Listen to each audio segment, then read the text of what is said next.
Pag-usapan po natin ngayon at iba't ibang reaksyon ng mga netizens sa pagkamatay po ni Joma Season. Marami po ang natuwa at nagpiesta at meron din pong nalungkot. Anak Bayan, Manhattan. Today, Filipinos grieve at the loss of a great revolutionary. Your revolutionary spirit and your legacy lives on, ka Joma Season. Pinakamainit at pinakamataas na pagpupugay. Babaeng taga-Malolos official, martyr si Joma Season. Siyang yumaman ng ubod ng yaman at pinag-alayan ng buhay ng mga kapartido niyang nangingikil at pumapatay upang ang kanilang leader ay makaraos sa lahat ng kanyang pangangailangang pisikal. Walang martir na CPP, NPA, NDF. Wala siyang pinagtitiisan. Hello po, Senator Loren. Wala po ba kayong vigil para sa wake ng kaibigan at idolo niyo pong si Jose Maria Season? Condolence po sa inyong mga komunista. Sa lahat ng namatay, kay Joma Season lang ako hindi nalungkot. Ang pakiramdam ko kasi namatay si Satanas. Buong Pilipinas ay nagbubunyi dahil sa pagkamatay ni Joma Season, mabuhay ang bansang Pilipinas. May post ang GMA7 na binago nila ang kanilang original na post at inedit. Sa original na post, may nakalagay po na "You will be remembered, Jose Maria Season." Sa kanila pong edited, amended ay inalis na po nila ang "You will be remembered." Kaya po, ayon po sa isang netizen, grabe ang pagluluksa ng GMA7 sa bayani nilang si Joma Season. In a few minutes later lang, tinanggal nila yung "You will be remembered." Ayon sa netizen, I will definitely remember this network. Leche kayo umiidolo sa mamamatay taong salot sa bansang teroristang demonyong ito. Totoo ba ito o hindi? Tatanong po tayo.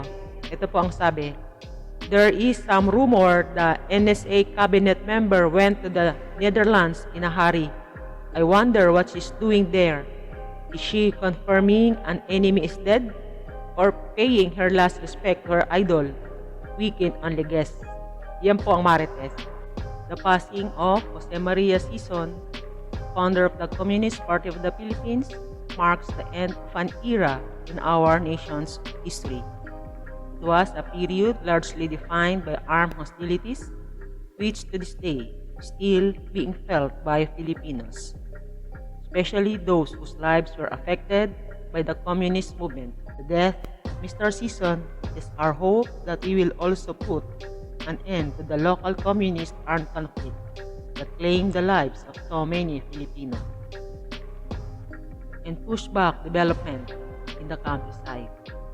Under the Marcos administration's banner of unity, the government shall vigorously carry out interventions in order to sustain and build on the gains we have achieved under the peace process.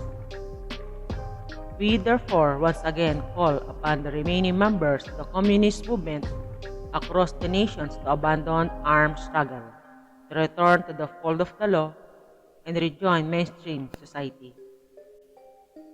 Moreover, we also urge them to take advantage of the socio-economic assistance the national government provides to former rebels, now called Friends Rescued, under its local peace engagement and transformation programs. Now is the time for all of us, Filipinos, to unite and work together to bring a just and lasting peace to our country. Narito po ang post ni Pastor Apollo Quiboloy na tila nahulaan niya ang pagpanaw ni Joma Season sapagkat nilabas niya po ang kanyang pahayag ay September 21, 2022 at namatay po si Joma Season ng December 16, 2022. So ilang buwan niya. Ito po kanyang pahayag na tila nahulaan niya na mamamatay na si Joma Season.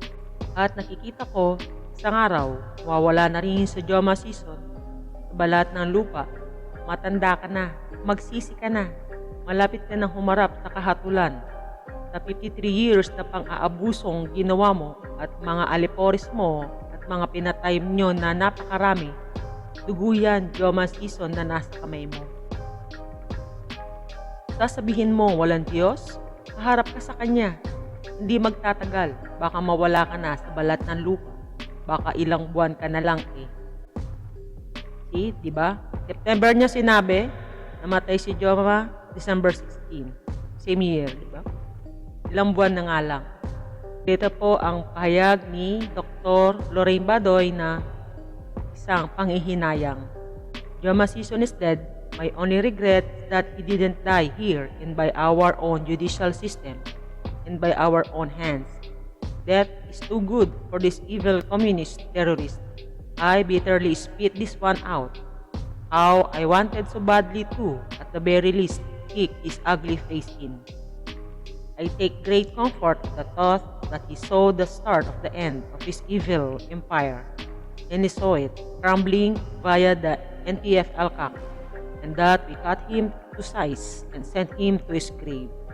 With the death of this royal ass, the death of the CPP and PNDF is imminent. Padaliin pa natin, magtulungan tayo. Rest and peace, demonyo. May your soul burn in hell for all eternity. The death of Jose Maria Sison is but a symbol of the crumbling hierarchy of the CPP and PNDF, which he founded to violently put himself in power. Deprive the Filipino people of the opportunity to bring this fugitive to justice under our country's laws.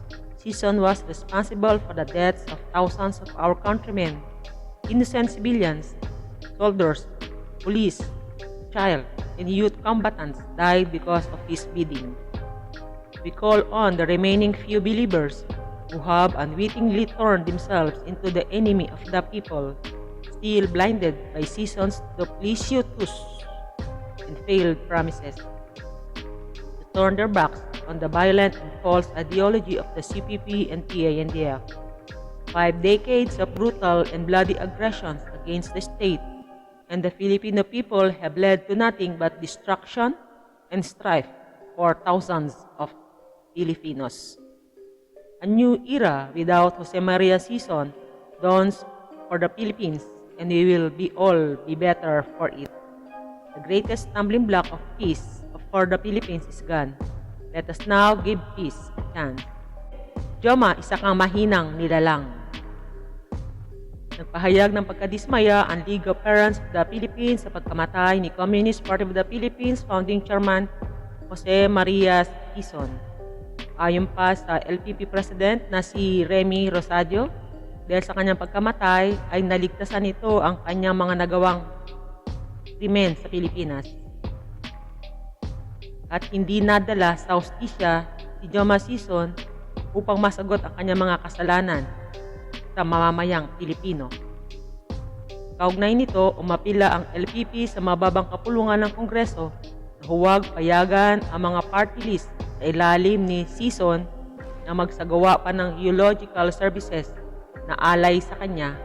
Hayaan na daw na ilibing sa Netherlands si Sison dahil hindi siya karapat-dapat na ilibing sa Pilipinas.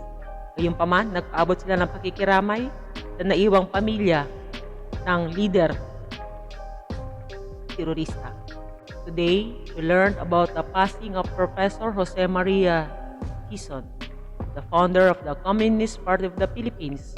Mr. Sison is known for his radical ideas that affected the course of our country's history and birthed the movement that carries on to this day. While Mr. Sison and I have had many disagreements, especially in the ways in which he chose to pursue and effect change in the country, I would like to believe that at the end of the day, we share the same dream of creating a better future for every Filipino. His death certainly marks the end of an era, and it is my hope that with it, the end of insurgencies in the Philippines and the revolutionary movement that he has founded as well. As we move on from his passing, let us carry on the work of building a more harmonious and more united country to the present and future generations. My sincerest condolences to his family, and I pray that the Lord Almighty grant him and our country peace. Sa kanya pong pagkamatay, sana'y isama niya na rin ang kanya pong tinatag at tuluyan na pitong mabuwag ang CPP, NPA, NDF at tuluyan na pong magkaroon po ng isang mapayapang Pilipinas.